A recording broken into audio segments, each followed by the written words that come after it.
జనం పట్ల జాలి లేదు, కోర్టులు అంటే భయం లేదు, చట్టాలు చేసే శాసనసభ్యులంటే లెక్కలేదు. చట్టాలకు అతీతులమనే భావనతో ఇష్టారాజ్యంగా వ్యవహరిస్తున్నారు. గ్రేటర్ సిటీలో హైడ్రా అరాచకం హద్దులు మీరుతుందన్న విమర్శలు ఒకవైపు వస్తున్నాయి. నిన్నటి వరకు హైడ్రా చీఫ్ రంగనాథ్ను గౌరవించిన ప్రజలు ఆయనపై తిరగబడుతున్నారు. ప్రజాభిప్రాయం కోసం వెళ్లిన అధికారులను అడుగడుగునా నిలదీస్తున్నారు. మొండిగా ముందుకు వెళ్లడంతో చివరకు హైడ్రాకు హైకోర్టు మొట్టికాయలు వేసింది.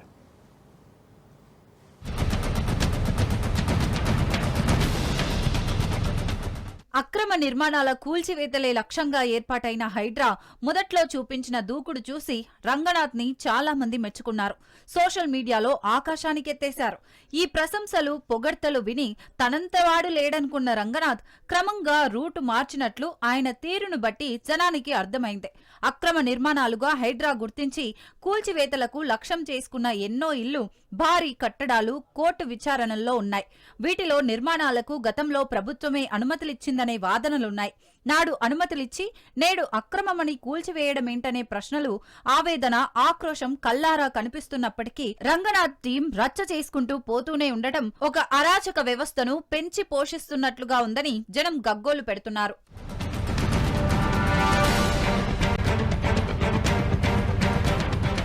హైడ్రా కోరలు కేవలం కొన్ని వర్గాలనే టార్గెట్ చేయడమేంటని నిలదీస్తున్నాయి ప్రజా సంఘాలు, కోర్టులు. హైడ్రా కేవలం హిందువులనే టార్గెట్ చేసిందని, అవతలి వర్గాల వారి వైపు కన్నెత్తి కూడా చూడడం లేదని ఒక రాజకీయ పార్టీ దుయ్యబట్టింది. ఈ మధ్య ఖైరతాబాద్ పరిధిలోని చింతల్ బస్తీలో కూల్చివేతలు చేపట్టిన హైడ్రాని స్థానిక ఎమ్మెల్యే దానం నాగేందర్ అడ్డుకొని నిలదీశారు. ఆయన అలా వెళ్లగానే మళ్లీ అక్కడే కూల్చివేతలు షురూ చేసి షాక్ ఇచ్చారు రంగనాథ్ టీం.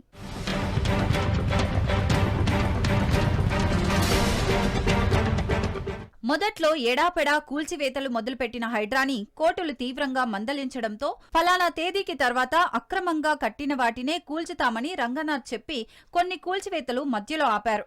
మరి ఆ ఫలానా తేదీకి ముందు కూల్చినవి, సగం కూల్చి వదిలేసిన నిర్మాణాల పరిస్థితి ఏమిటని ప్రశ్నిస్తే హైడ్రా దగ్గర జవాబు లేదు. నోటీసులు ఇవ్వరు, ఇచ్చినా ఖాళీ చేసే సమయం ఇవ్వరు.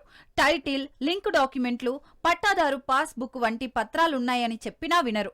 అవి సమర్పించుకునేందుకు గడువు ఉండదు.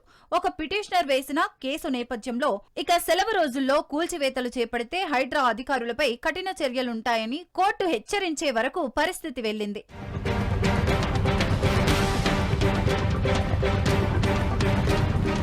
డబ్బున్నవారు కోర్టులకు వెళ్లి లేదా హైడ్రా అధికారుల వద్ద తమకున్న పలుకుబడి ఉపయోగించుకుని వీళ్లు తమ జోలికి రాకుండా చేసుకుంటున్నారు. కానీ ఏమీ లేని పేదలు మాత్రం హైడ్రాకు బలవుతున్నారు. ఈ పరిస్థితిని అదనుగా తీసుకున్న హైడ్రా సిబ్బంది బలహీనులను బెదిరించి, హెచ్చరించి సొమ్ము చేసుకుంటున్నారని కొందరు ఆరోపిస్తున్నారు. అలా అయిన వారికి ఒకలా, కాని వారికి మరోలా హైడ్రా ట్రీట్మెంట్ కనిపిస్తోంది. మొత్తం మీద నా రాజ్యం నా ఇష్టం అన్నట్లుగా ప్రవర్తిస్తున్న ఈ హైడ్రామా వెనుక ఎవరి డైరెక్షన్ ఉంది? ఇంత గొడవ జరుగుతున్నా సీఎం గాని, మంత్రులు గాని స్పందించడం లేదు. తమ వ్యతిరేక వర్గాలకు సినిమా చూపించేందుకు సర్కారే హై డ్రామాకి తెరలేపిందంటున్నారు. ఇది ఇంకెన్ని మలుపులు తీసుకుంటుందో చూడాలి.